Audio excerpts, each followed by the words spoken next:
manonona ny fiadanan'i Jesosy Kristy tompo ho an'ny tsirairay izay manaraka an'izao fandarana fanorenam-pinoana izao eto amin'ny MCTV. Ary tsy mitsahatra ny mampafantatra antsika hoe aelezo zarao izao fandarana eto amin'ity MCTV izao fa mahasoa ny fanahinao ary mampiseho ny voninahitr'Andriamanitra eo amin'ny fiainantsika. Androany dia isy tenin'Andriamanitra indray ary tsy lany amamina ny tenin'Andriamanitra, manan-karem-pahasoavana izy ary ho anao izay manaraka io mihitsy no hiantefan'ny afany androany. Milohan'izay nefa dia andehantsika hivavaka. Raha eo mankasitraka izay noho ny fahasoavana izay omenao anainy amin'ity tombonandro androany ity.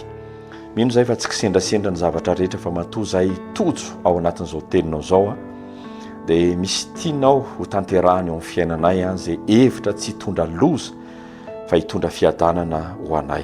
Amin'ny anaran'i Jesosy mitenena aminay amen.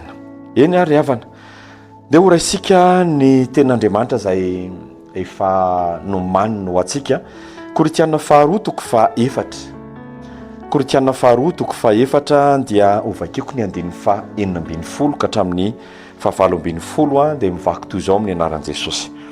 Ary tsy ketraka izahay fa na dia mialevina aza ny toetrana ivelany dia avaozina isan'andro kosa ny toetranay anatiny. Fa ny fahorianay maivana izay vetivety foana dia maika miasa fatratra indrindra ka mahatateraka voninahitra mavesatra maharitra mandrakariva ho anay.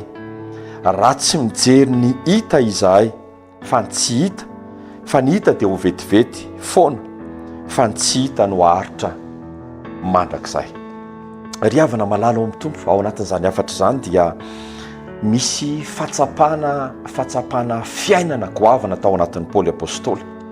Ary tiako zaraina amintsika koa mba hanana an'izany tsika amin'ity an'ity sy ny tohany fiainantsika rehetra. Fa i Paoly dia nilaza hoe izay ozy izy dia tsy ketraka izahay. Inona ny antony? Ny toetrana ivelana ozy izy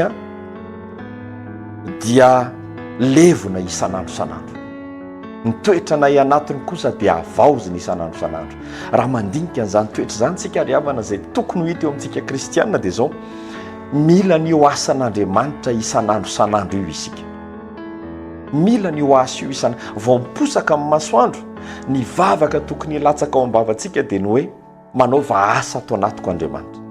Ary rehefa manao asa Andriamanitra dia io asa ivelany eo potehany, le natiorantsika ivelany potehany, le nofontsika ivelany potehany, fa zao le toetrantsika ao anatiny koa avaoziny isan'andro mba hanana ny toe-pony.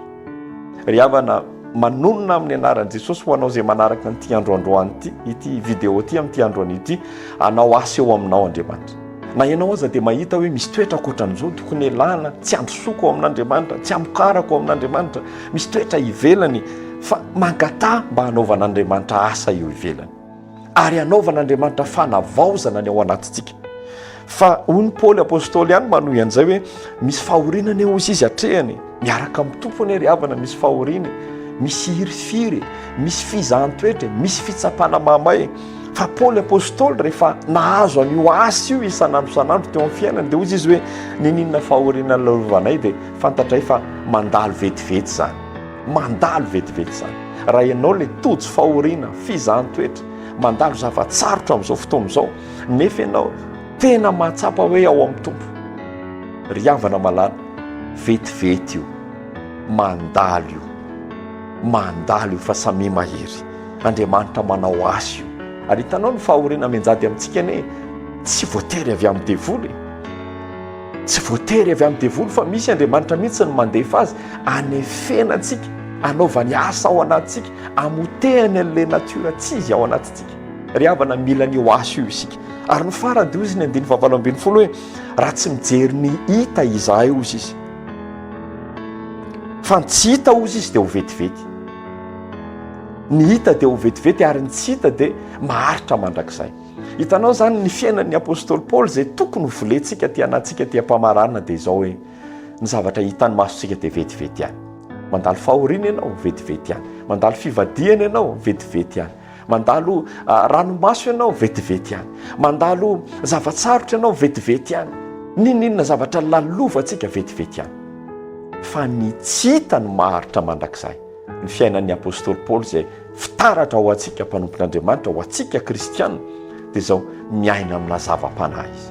Ny tontolo tsy hita masony azy, ny tontolo ara-panany azy no ny feny zavatra rehetra fa tsy tanteraka izany raha tsy mangataka tsika manaova asa ato anatiko isan'andro Andriamanitra.